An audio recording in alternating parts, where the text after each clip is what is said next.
Hello guys, welcome to my YouTube channel. আজকে আমরা একটি মাদারবোর্ডের আনবক্সিং করব। মাদারবোর্ডটি হলো H61FHL।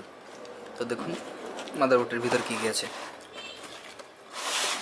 প্রথমেই মাদারবক্সটা খুললে আপনারা দুটি সাটা কেবল এবং একটি আইশিল্ড পেয়ে যাবেন, যেটি সচরাচর সব মাদারবোর্ডের সাথে থাকে।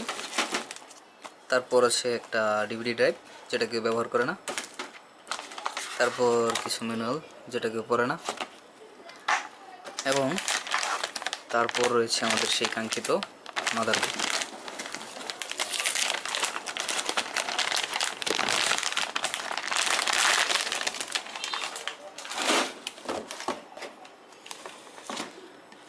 সো গাইস, দেখতেই পাচ্ছেন এটি হলো 61-এর মাদারবোর্ড এবং এর সাথে আপনারা এই যে জিনিসগুলো পেয়ে যাচ্ছেন।